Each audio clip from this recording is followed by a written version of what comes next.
Ray Liotta, the tough-talking star of Goodfellas, reminded us that charisma can cut through any room, just as bold ambition does. Jerry Springer, the king of televised confrontation, showed how every story can spark a public showdown, a lesson echoed in modern politics. Anne Heche, whose vibrant screen presence lit up film and TV, reminds us that talent can reinvent itself across eras. Kirstie Alley, celebrated for her sharp wit and fearless roles, proves that bold choices leave a lasting cultural imprint.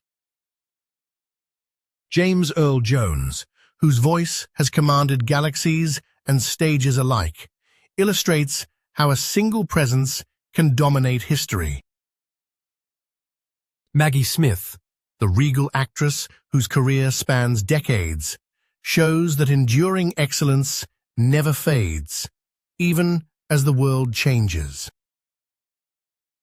When the name Trump lights up a skyline or a televised debate, the world instantly recognizes a brand built on bold promises, towering structures, and relentless self-promotion. It is a name that began in the modest neighborhoods of Queens, New York, and grew into a global symbol of ambition, controversy, and unmistakable style. Born on June 14, 1946, Donald John Trump was the fourth of 5 children of Fred and Mary Trump. Fred, a successful real estate developer who had transformed a family-owned construction firm into a thriving venture, taught his son early lessons about the power of hard work and the value of a firm handshake. Young Donald spent his afternoons on construction sites, learning how a blueprint could become a skyline and how a single decision could alter a neighborhood's fate. After a brief stint at the New York Military Academy, where he earned the rank of cadet colonel, Trump entered Fordham University before transferring to the Wharton School of Finance at the University of Pennsylvania. Graduating in 1968 with a degree in economics, he emerged with a keen sense of numbers and a confidence that would later define his public persona. Returning to New York, Trump joined his father's firm, then known as Elizabeth Trump and Son. He quickly convinced the senior Trump to let him spearhead a shift from middle-class housing projects in Queens and Brooklyn to the more lucrative, high-rise market of Manhattan. In 1971, he secured a loan to purchase the historic Commodore Hotel, a dilapidated property that would become the Grand Hyatt after an ambitious renovation partnership with the Hyatt chain. The deal showcased a new strategy, leveraging brand name, political connections, and aggressive financing to transform underperforming assets into headline-making successes. The triumph of the Grand Hyatt paved the way for what would become Trump's signature masterpiece, Trump Tower. Rising 58 stories above Fifth Avenue in 1983, the tower was more than a luxury residence.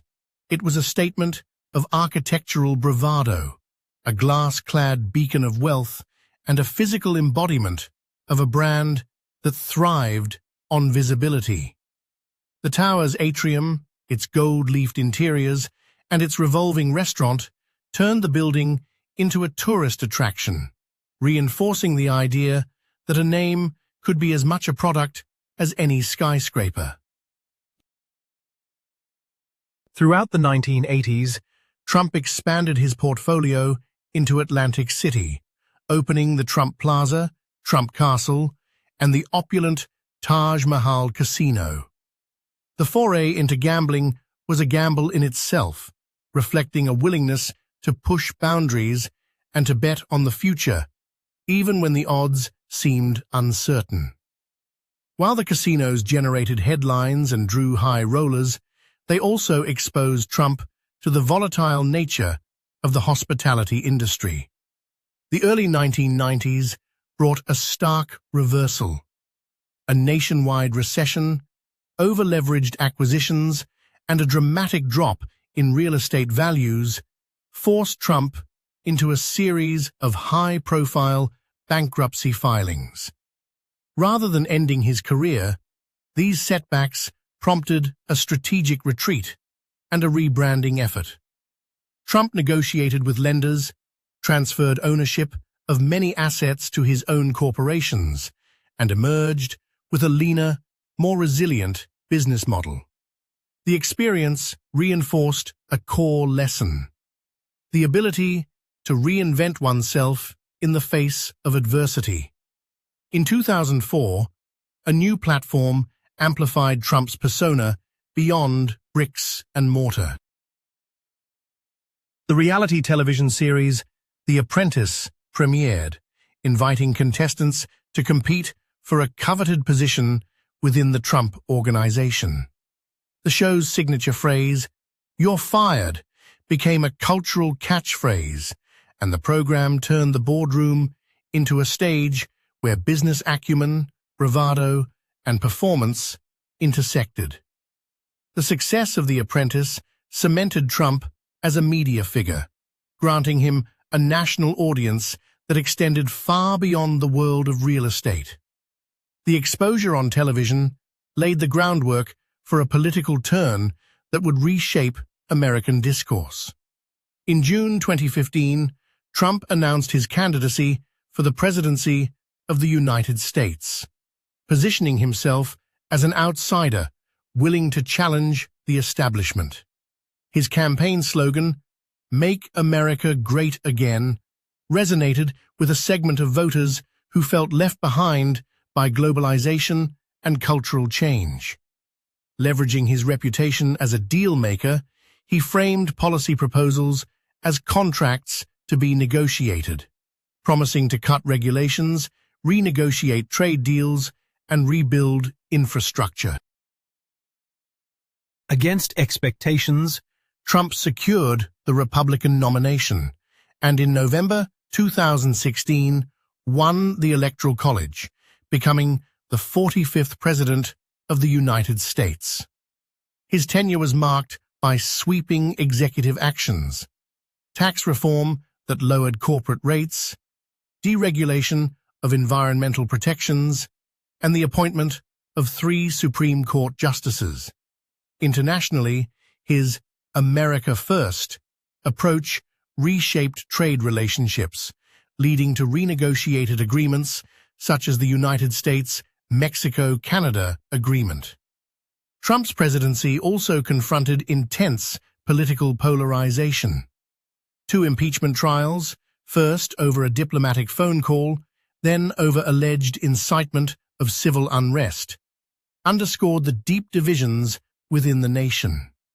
Yet, throughout these challenges, Trump maintained a direct line of communication with his supporters, using social media to bypass traditional news outlets and shape the narrative in real time.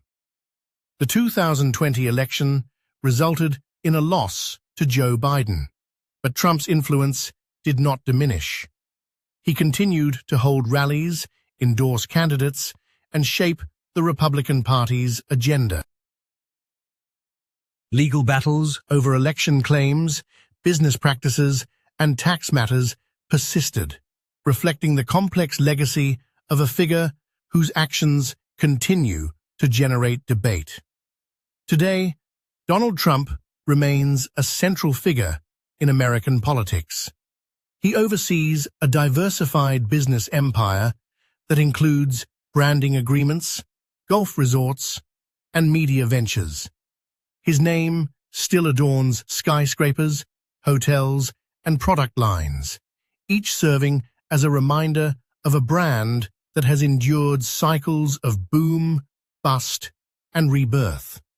Moreover, his ongoing involvement in political discourse, from speculation about a 2024 campaign to active participation in policy discussions, illustrates a career that refuses to be confined to a single chapter. The story of Donald Trump is, at its core, a study in the power of personal branding, the willingness to embrace risk, and the capacity to reinvent oneself amid changing tides. From a modest upbringing in Queens to the highest office in the land, his journey reflects the complexities of ambition in a media-saturated age.